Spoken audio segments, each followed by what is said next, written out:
Welcome, ladies and gentlemen, to another episode of Help for the Guildless. My name is Antoine, and I am here to... Well, I was going to do a review for you, but it's going to turn into more of a rant. Everybody is talking about a specific game, and it's a game I cannot play. Why can't I play it? Because my phone is one generation too bloody fucking old. My phone can hit almost every single internet website I want. It has voice to text. Yeah, it's a phone. I can Google and download any app I want, except the one I want. I have basically a laptop in my hand, but I can't download fucking Pokemon Go because my phone is too old. So this was going to be a review for you on Pokemon Go. I'm a fan. I've been a fan of Pokemon since it came out. And when I heard about this game, I thought it was an interesting concept and I'd love to play it. But I can't. So, fuck you, Game Freak, and fuck you, Nintendo, for me not being able to play this bloody game that everybody is talking about. Facebook is either talking about death, talking about the politics, or talking about Pokemon. I'd rather it's quite interesting, but I'd rather it be one or the other. And right now, I'm going to do my best to do a review of what this game really is. Now, what they did with Pokemon Go is they took the original, the very first generation, and they threw it into a game that is based off of worldwide GPS. And they gave us what is constitutionally the best version of a virtual reality game that we have had. The Vive doesn't even do this shit, and the Vive costs $600. This is a free app. It takes place in real time, in the real world. Michelle Obama has been trying for the last 8 years to get people up off their ass and out into the world. Nintendo and Pokemon Go did it in less than 24 hours. Now, aside from that, it's very close to actual virtual reality. The closest thing we have to being Pokemon masters, besides the inevitable genetic alterations of pets coming in the near distant future. It will happen.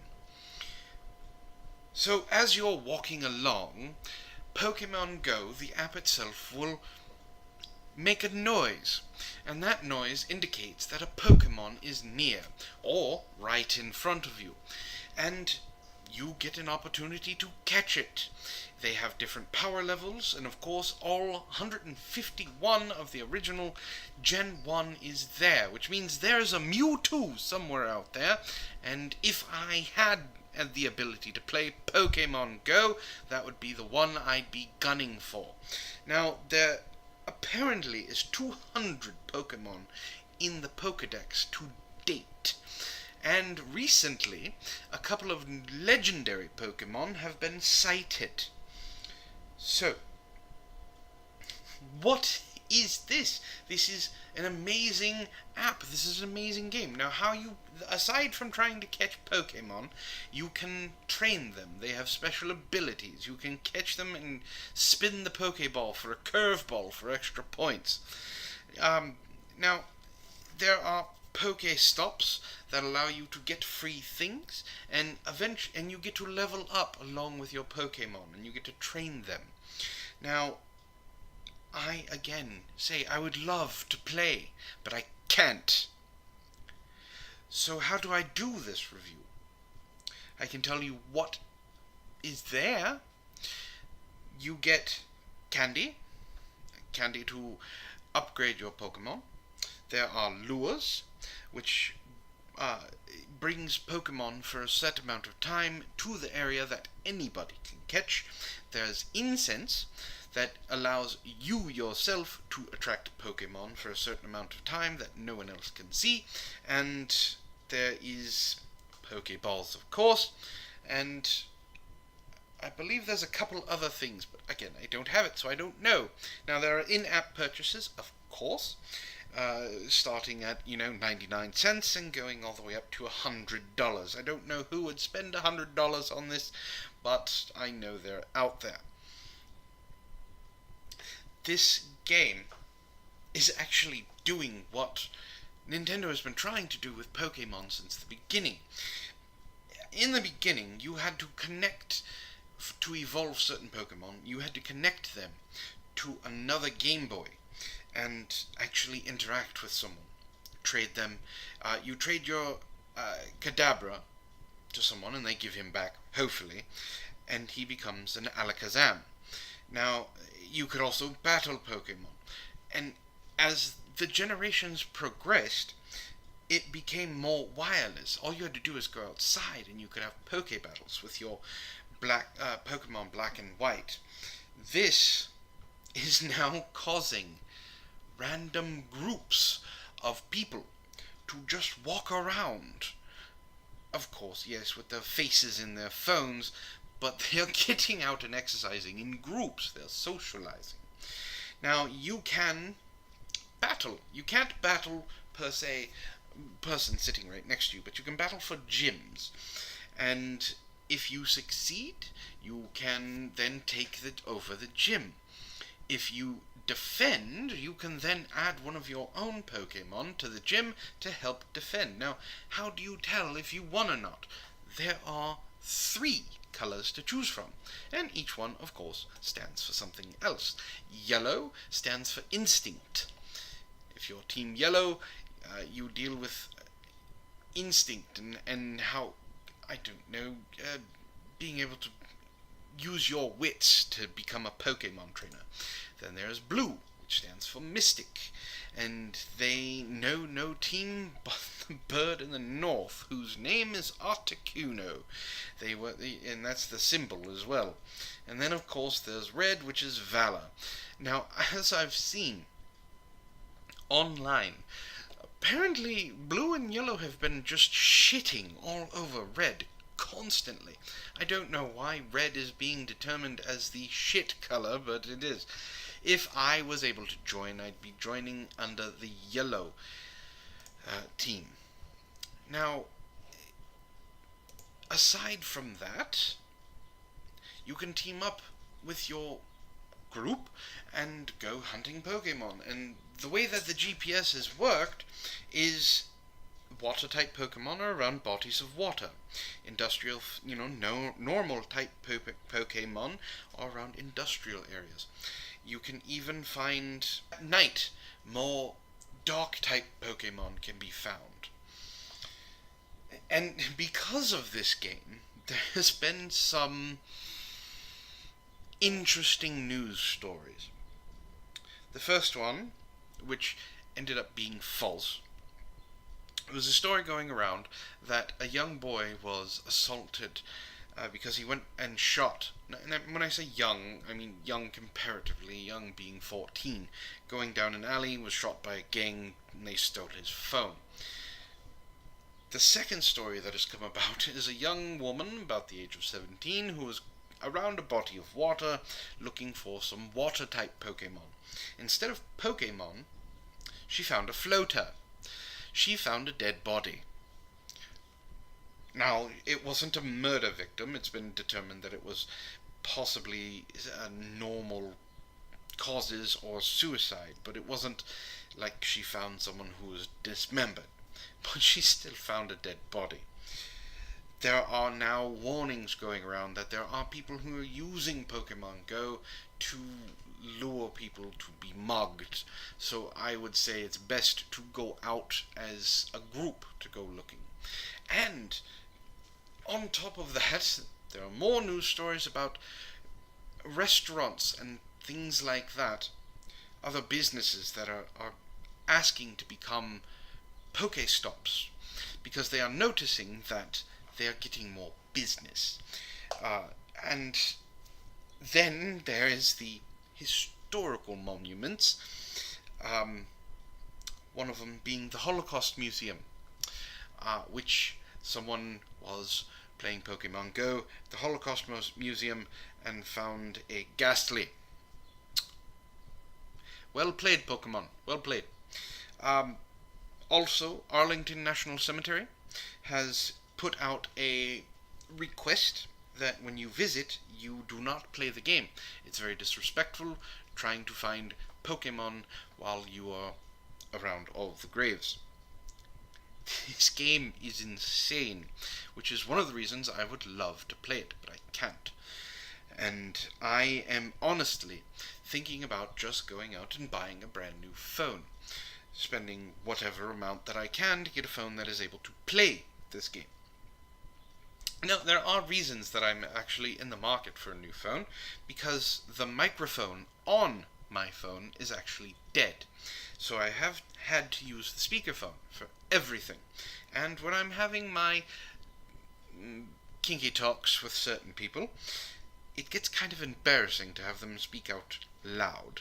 Now, I know what you're saying, well, just get a Bluetooth. Well, I did that too, and the Bluetooth ended up getting broken. Yes, I'm not going to get into that, I'm not very happy about it, but anyway. And now, since my phone is specifically used for speakerphone, the speakerphone microphone is now going out. So I do have reasons to go get a new phone, it's not just for this game.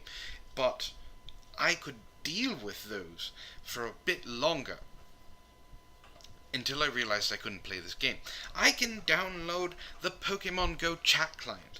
I can download 100 different Pokemon Go guides. I can download Pokemon Go hacks. I can download anime episodes of the bloody fucking show. But I cannot download this fucking game. And you do not understand how frustrating it is to just see all of these things going on. And me being a fan. And being a fan, I can't participate. So what, again, I have to say, how am I going to do this review? I have to go off of reaction. And from all intents and purposes, this game is causing social interaction. But it is also causing problems. Leia was here, from the Proper Villains. He had come here for a game night. And, well, he was telling a story about Pokemon Go. The fact that he saw a Kadabra on the other side of the road. And in midst of what he was doing, he decided to just flip a bitch, turn around and go try and hunt the Kadabra. Unfortunately for him, it had run away.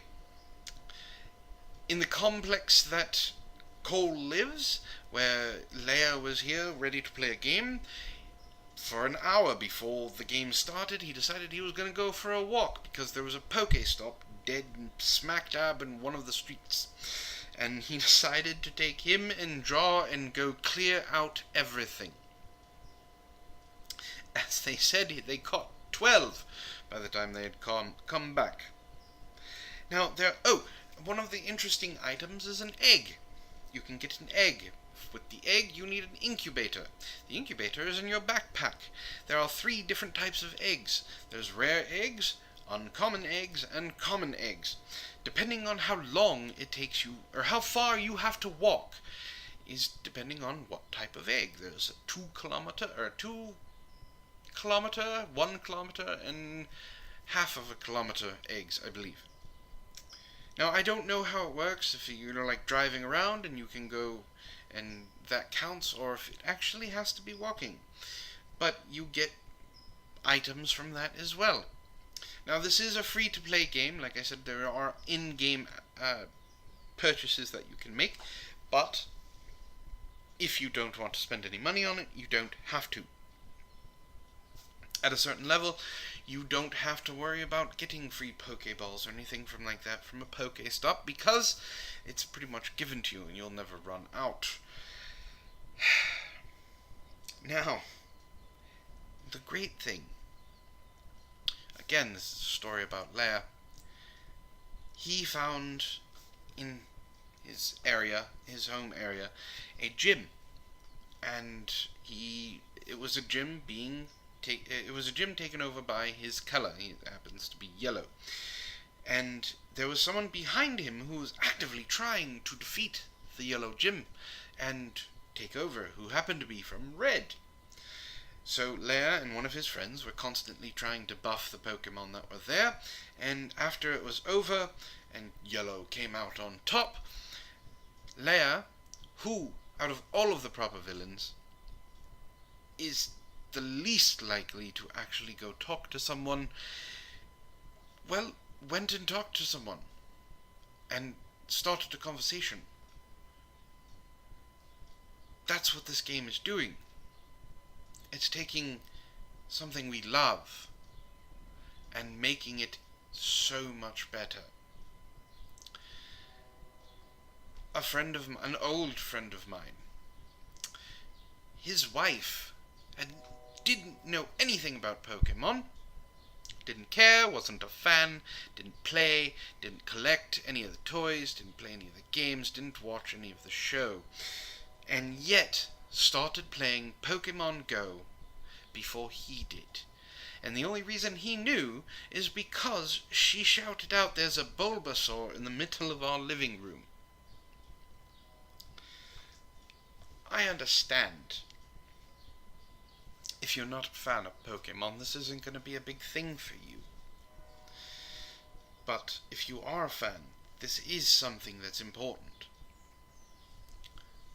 And I can't fucking play it. I keep saying that because, well, it angers me. I'm very frustrated. I can't give a real review on this. I can just go off of reaction from everyone else and live vicariously through them. But from what I've seen, and living vicariously through these people, this is definitely a game that even if you don't know anything about Pokemon, you should probably play, at least once, and see what it's like. If you don't like it, delete the app. No loss. Don't spend any money, don't worry about it. But you may find yourself walking for miles on a hike, or walking around the block, or walking anywhere to catch Pokemon. I have seen groups of people at gas stations, in parks, walking down the street, in the mall. Good Lord, Disneyland is filled with Pokestops and Pokemon and active Pokelures. It's ridiculous. This game is causing people to come together, as all good games should, as all social games should. So for that, even with server crashes, yes, server crashes, just like anyone who is not prepared for something coming out. The beta had some problems. They pushed the game out and it promptly crashed because they were not ready for the influx of people. Even with that, this is a game that would rank high on my list. So if I had to give it a number between 1 and 10, I would say it's an 8, possibly a 9, more of an 8. It's very interactive, it's very easy to use, it's fun to play, and on top of that, even with all of the downsides that it's going to cause in the near future, it's something that is going to keep your attention. So this is my partial review of Pokemon Go. As soon as I'm able to play it, I'll do an actual full review. This is just my first impressions, I guess you could say. Get the game if you can, if you're a fan. It's a must. It's what we've been wanting since this series started. Feeling like a Pokemon trainer, going out there, hunting for these things, catching them, making believe you're Ash or Misty or Brock, which is why I wish I could play. So, final verdict is, if you're a fan, pick it up. You won't regret it. If you're not a fan, pick it up. You won't regret it. And that's all I really have to say. So thank you for listening to this semi-rant, semi-review. My name is Antoine, and you can follow me here on Help for the Guiltless. You can also, I'm also part of the Facebook page. You can contact me through Cole on Twitter, because I refuse to join. And I will pimp out for Cole that he does things on Twitch as well. All the links are in the description. Please, if you liked what I have to say, hit that like button and subscribe. It helps really grow the channel. And if you can, share me with some of your Poke friends. And I just await the day that I get a new phone so I can play this game and join the rest of you. So with that, happy hunting, and look out for those legendaries.